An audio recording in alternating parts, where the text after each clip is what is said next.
سمپوزیوم واشنگتن، وظایف ملل متحد و دولت آمریکا در قبال بحران اشرف، 17 سپتامبر 2011، 26 شهریور 1390.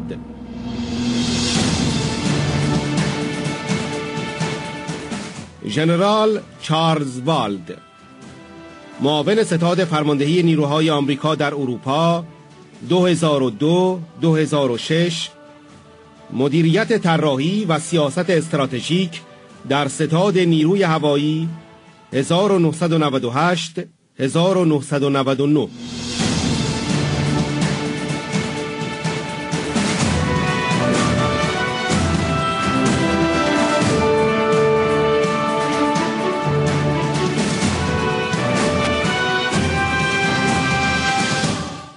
سناتور اسپنسر ابراهام، وزیر انرژی آمریکا 2001-2005،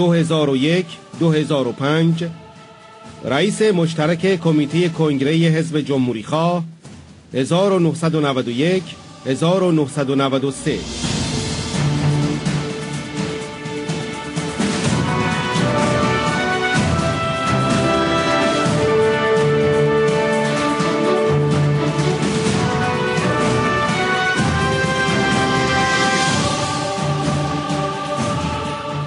ادوارد رندل، فرماندار پنسیلوانیا 2002-2011، رئیس حزب دموکرات 1999-2001، رئیس انجمن سراسری فرمانداران آمریکا 2008-2009، شهردار فیلادلفیا 1992-2000.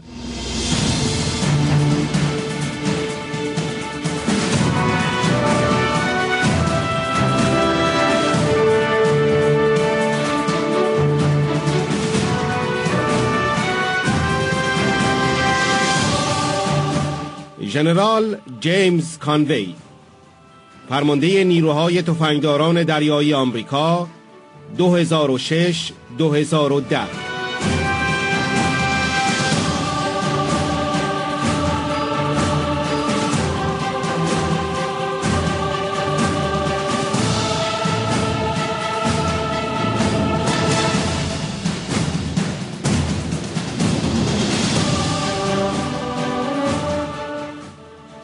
مایکل موکیزی، وزیر دادگستری آمریکا 2007-2009.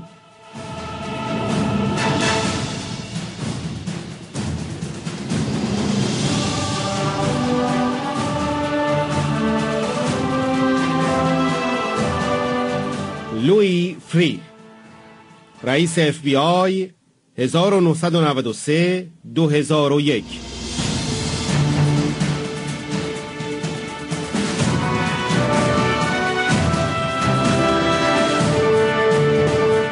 جان بولتون، سفیر ایالات متحده در ملل متحد 2005-2006، معاون وزیر خارجه آمریکا 2001-2005.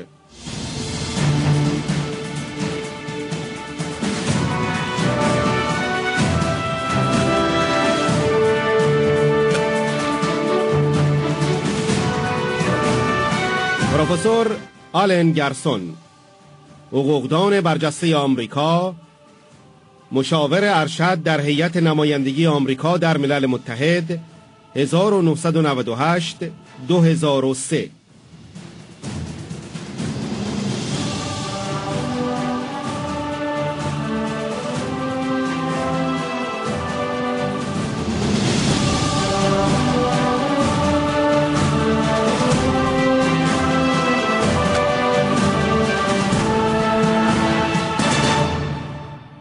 سمپوزیوم واشنگتن، وظایف ملل متحد و دولت آمریکا در قبال بحران اشرف، 17 سپتامبر 2011، 26 شهریور 1390.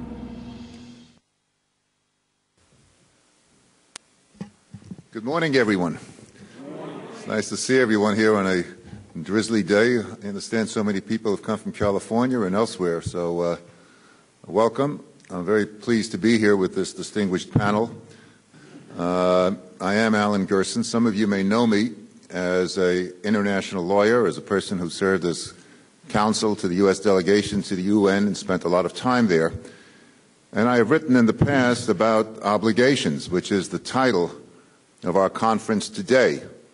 The obligations of the UN, the obligations of the United States to avert a humanitarian crisis, which is a very euphemistic phrase. It's much more than a humanitarian crisis. It's about avoiding death, slaughter, and I say this as a former Justice Department official and State Department official. We are dedicated to the rule of law. It is the United States that instituted Nuremberg proceedings, which was the precursor of everything that we know about in terms of international criminal responsibility. And yet what we see today is an abdication from that responsibility. Because the first requirement of the rule of law is the equal application of the law. And you cannot have the equal application unless you specify standards. And we have a situation in which the U.S. Court of Appeals has asked the State Department, chided the State Department, coaxed it in the gentlest terms to tell us what are the standards for keeping people on this list of terrorist organization, because the consequences are called hysteria. Not hysteria on the part of the people at Ashraf, but certainly hysteria on the part of the people that are there to ostensibly protect them, the government of Iraq. And that, I am ashamed to say, is what we have seen from the State Department. We have seen incredible passivity in light of the impending humanitarian disaster. We have good news now. Good news because it's a cloud of hope on the horizon. Because the UN has chosen just recently, and we'll talk about this in our various panel discussions, to state unequivocally that the people of Ashraf are entitled to political asylum and that they cannot be kept there, penned up the way the government of Iraq would like. Fortunately, the United Nations has seen fit to step in. But stepping in does not mean tiptoeing in. Stepping in means taking firm measures on the ground so that the people that are there are in fact protected, so that we are not talking about words, but we are talking about actions. Because the use of the word obligations, which is the title of our talk today, is a very important word. And obligations entail not simply things that are written in fancy prose, but the requirement that individuals take concrete action. So we're going to talk about today with our distinguished panelists about what are the obligations that are incumbent.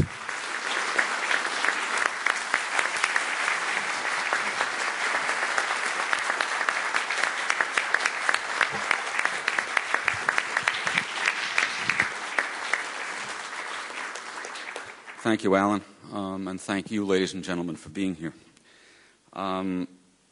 As I left New York this morning, you could see the motorcades of foreign diplomats beginning to descend on the city. They began to arrive earlier this week for the United Nations General Assembly. And soon enough, far too soon for most of us, one of those motorcades will be the one conveying Mahmoud Ahmadinejad into the heart of a city of people of diverse background and creative energy, a diversity and an energy that he despises to his core. Where's the hope? Well, can we find it in the Arab, what has been described as the Arab Spring, in the forces sweeping the Middle East? Well, the sad fact is that that movement has begun to succeed only in authoritarian countries, not in totalitarian countries. In other words, it's begun to succeed only in countries where there is some limit to the brutality that the regime is able and willing to bring to bear on dissent. But in countries where there is no limit to the brutality that the regime would use to put down dissent, and Iran tops the list of those countries, the story has not been as happy. Back in February, when Egyptians were first beginning to stir, at Friday prayers in Tehran, Supreme Leader Ali Khamenei, speaking not in Farsi, but in Arabic, to make sure he reached and impressed people in Cairo, he claimed that events in Tahrir Square were the natural extension of the 1979 revolution in Iran. He was obviously not embarrassed that in 2009 he himself had given the orders to put down the uprising in the streets of Tehran that actually began the Arab Spring. And then again, that the regime has responded with brute force. Even before Iranians went into the street, the mullahs executed people in record numbers and called for the execution of anyone who dissents. And when people were nonetheless brave enough to take to the streets again, the regime cut the ties between the protesters and the outside world so that it could use brutality without being seen. And in particular, as I'm sure many of you in this room know better than I, the mullahs have executed people with a connection to Camp Ashraf, where MEK residents are holding out, despite the efforts of Iran and its collaborators among the Iraqi authorities to drive the residents back to Iran or to destroy them altogether. I've been before you on earlier occasions, and we have heard many people anxiously long for and look for signs that this country, the United States, so despised by Ahmadinejad and the mullahs in Tehran, would bestir itself and take concrete action to do what Ahmadinejad and those who pull his strings most oppose and fear, and that is to remove the MEK from the State Department's list of foreign terrorist organizations. Those hopes so far have not been realized, and it seems ironic to have to report this morning, as Alan Gerson did, that the main hope for the people of Ashraf as we sit here is that the United Nations, an organization that has not exactly covered itself with glory over the years, will act through the United Nations High Commissioner for Refugees, at least to help the residents of Ashraf get the benefit of a guarantee that was given to them by a United States general in 2003, that they would have the status of protected persons under the Fourth Geneva Convention. The history here is known to many, but nonetheless bears repeating. In the 1990s, as a goodwill gesture to the regime in Tehran, our government placed the MEK on that list. By all accounts, this was done to help us engage with the regime and perhaps to get the regime to behave as a responsible member of the world community. Whether that policy was wise or foolish, there's no mistaking that it failed. Repeatedly, the Iranian regime has grown only more hostile and more threatening toward the United States and toward its neighbors. In the administration in which I served, that designation was continued, this time out of fear that if the MEK were delisted, the Iranians would provide weapons, including deadly IEDs, to insurgents in Iraq. Well, that policy, too, was a failure because, as we know, although the designation continued, Iran has supplied deadly weapons, including IEDs, to those insurgents. Where do we stand today?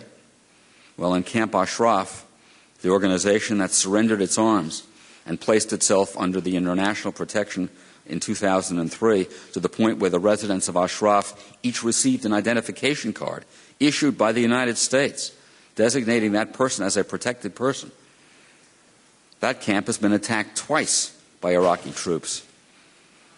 Once in July of 2009 and once in April of 2011, and both times when the Secretary of Defense of the United States was present in Iraq.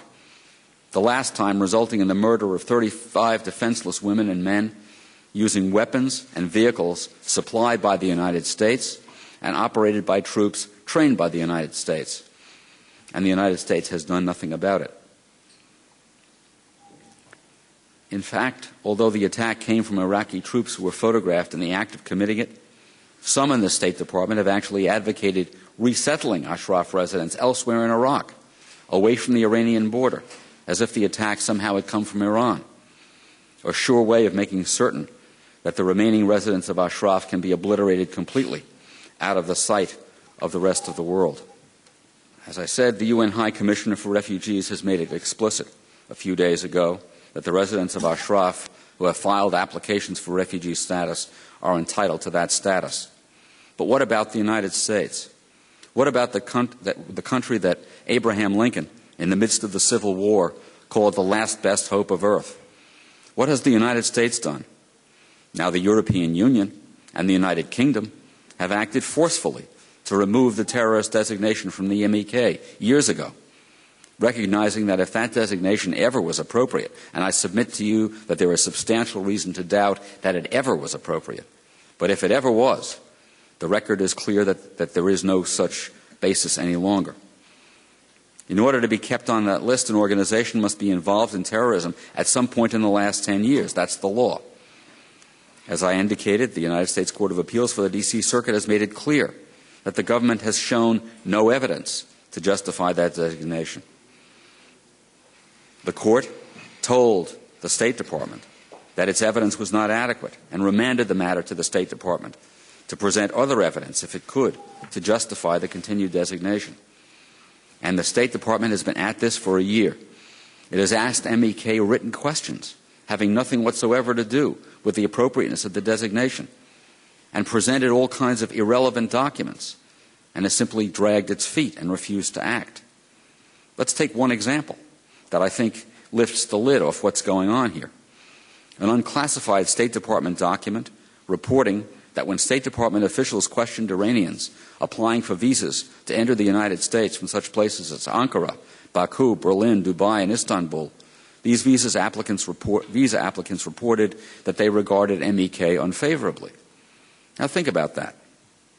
First of all, whether these Iranians think well or ill of MEK is not relevant to whether MEK should be listed as a foreign terrorist organization. But beyond that, the State Department is actually claiming with a straight face that when it lists MEK as a foreign terrorist organization and then asks people applying for visas from the State Department what they think of MEK, the people they ask who are applying for visas to the country that lists MEK as a foreign terrorist organization say they have unfavorable views of MEK.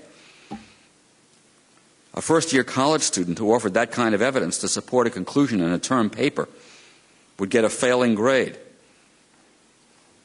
This is a strategy of nothing but endless delay. Repeated requests from people on both sides of the political spectrum. Former governors Howard Dean of Vermont and Bill Richardson of New Mexico, both Democrats. Former Ambassador John Bolton, who's here, and former New York Mayor Rudy Giuliani. Former Homeland Security Director Tom Ridge. Two former chairmen of the Joint Chiefs of Staff have all called on the United States, implored our government to end this unjustified designation. So what can the Secretary do as Mahmoud Ahmadinejad prepares to come to New York and stage his annual obscene performance at the United Nations? Well, she can do what the European Union has already done, what the United Kingdom has already done, and remove this evil designation. And she can do it as a splendid welcome to Ahmadinejad as he comes to New York to spit in the collective face of humanity.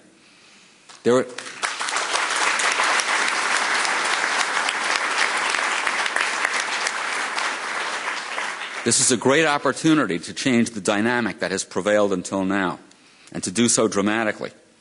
It would have two effects. First, it would show the current regime that we mean business, and that we are prepared to take all necessary steps to bring pressure on the regime. And secondly, it would take the focus of the regime away from interfering with the Arab Spring, as it has been, through Hezbollah and its other surrogates, and away from the situation in Egypt. What we can do is to stop just being a great power and start behaving like a great power, and to show that the words of Abraham Lincoln, who described the United States as the last best hope of earth, are, as they are in fact, even truer today than they were when he first spoke them. Thank you very much.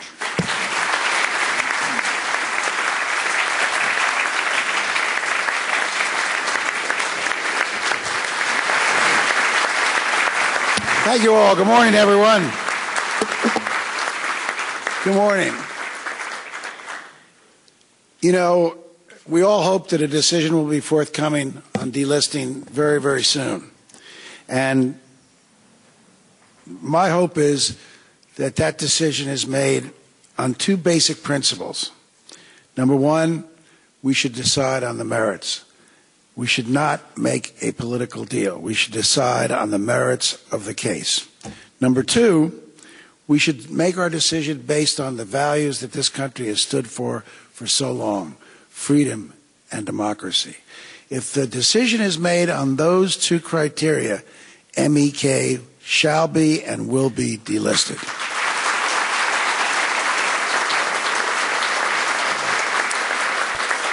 Now, this decision is going to be made by two people, basically, Secretary Clinton and President Obama. And they both are lawyers. They're both pretty good lawyers. They may not be as good a lawyer as General Mukasey, but they're good lawyers.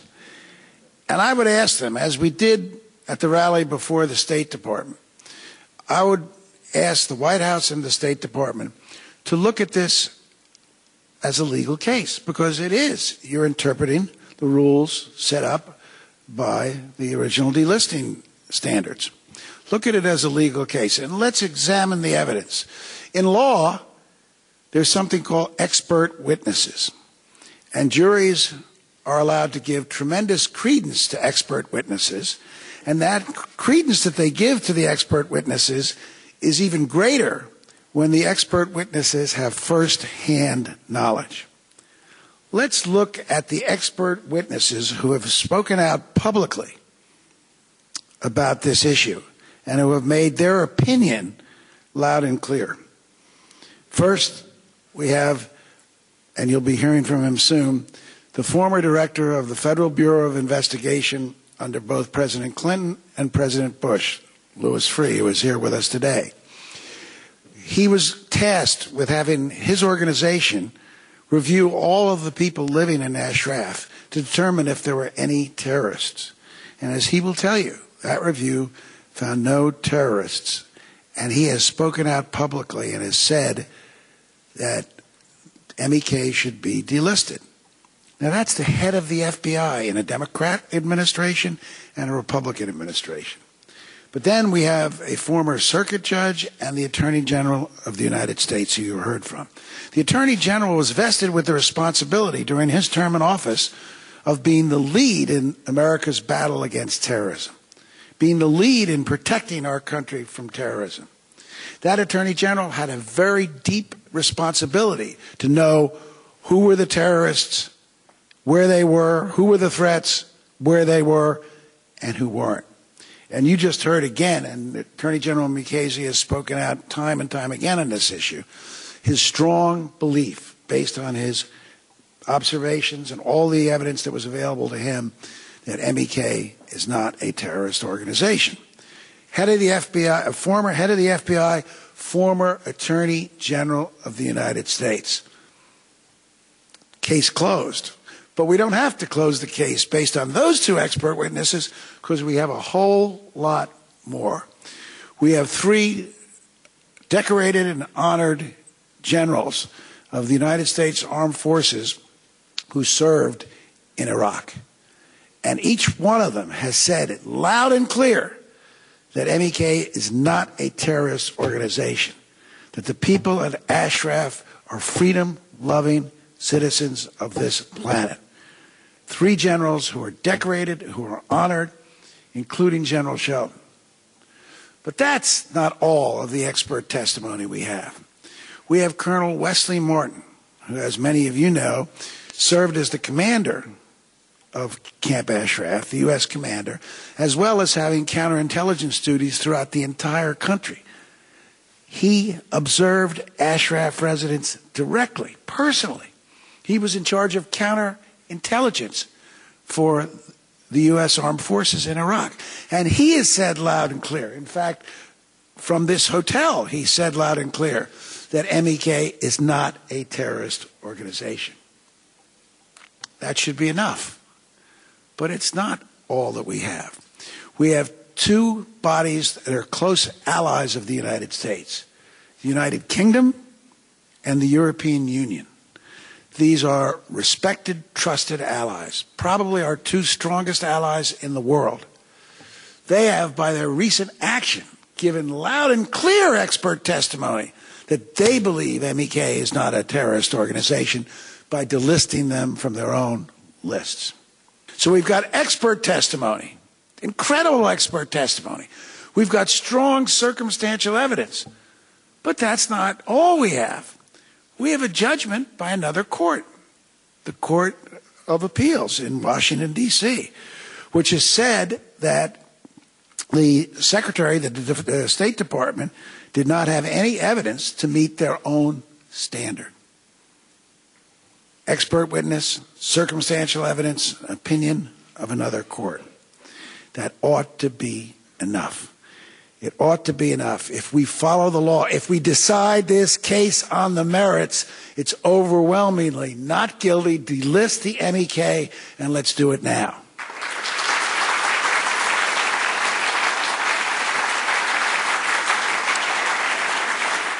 I said decide this case on the merits.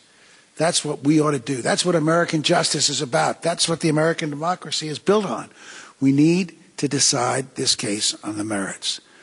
You know, everyone talks about the two hostages, two innocent people who were hiking and got lost and were taken by the Iranian government into custody, given 8-year prison sentences, made pawns in this horrible battle they're waging against freedom in the United States. Well, we cannot trade off this case against those two good people. They are good people, and they deserve to be free, and they committed no crime. But this case, the delisting of the MEK, has to be decided on its merits. It cannot be a bargaining chip. It cannot be used for political reasons. This country shouldn't get involved in those type of actions. I believe that with all my heart. Now, I want to say a word about Ashraf. The Maliki government tried to justify its horrific actions by saying, these people are on a terrorist list. Well, how, even if they were on a terrorist list, how that justifies shooting unarmed people in cold blood beats the heck out of me. But let's talk about Ashraf for a second. Let's talk about obligations. First and foremost, the United States has an obligation to live up to its word.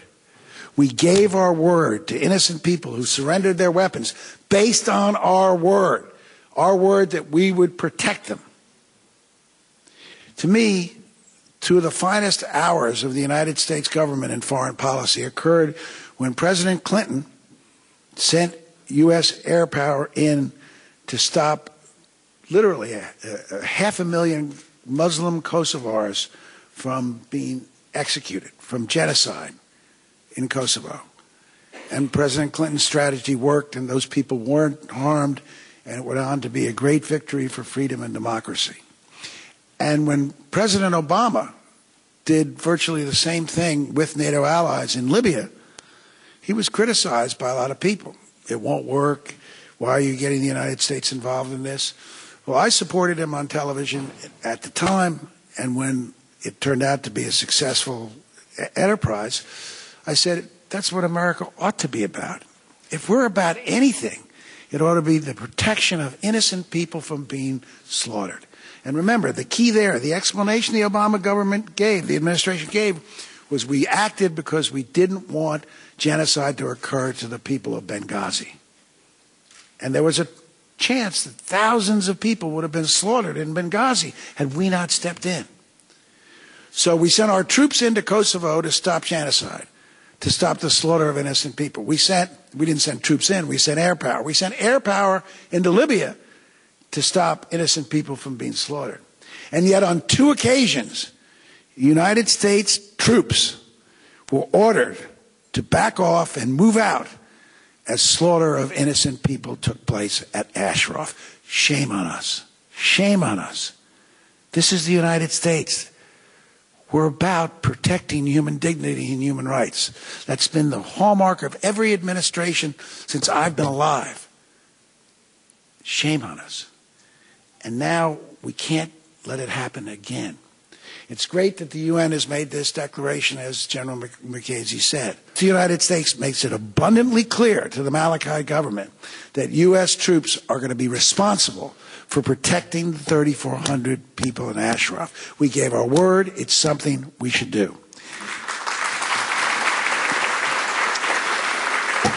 And I want to close by telling you something that I said to the first group from Northern California when they were here several months ago. What did the United States lose almost 5,000 of its young people for? For a government like that? For us to turn our back and allow slaughter to happen? I don't believe that's what we fought for. Ashraf is a moral issue, and we have no choice but to do the right thing. Delisting MEK is a legal issue, and the legal case is absolutely overwhelming.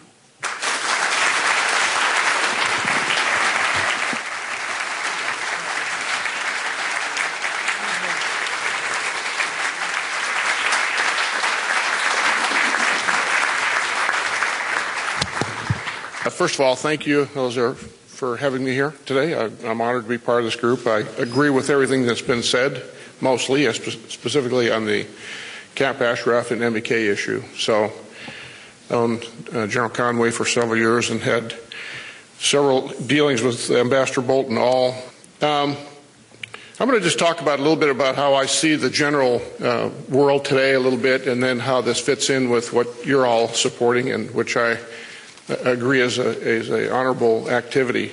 And I think right now we're shirking our responsibility from a foreign policy standpoint to a certain extent, particularly when it comes to Iran. I think Iran is the #1 foreign policy problem in the world today, the nuclear issue in Iran. From a broad foreign policy standpoint, I think that is our #1 challenge in the world today. Now, if you start looking at what's happened in the world, Bosnia, for example, I actually led the first attack mission in Bosnia. But even prior to that, in Udbina, Croatia, we attacked an airfield there. And that was based on atrocities that the Serbs were performing in Bosnia against Muslim citizens there. And when you look back on that, it took a long time for us to actually react. Matter of fact, I think we're immoral in our waiting for that, frankly. It was a UN, NATO kind of led type operation. And they had a situation called dual key. The UN and NATO had to agree we're going to attack targets.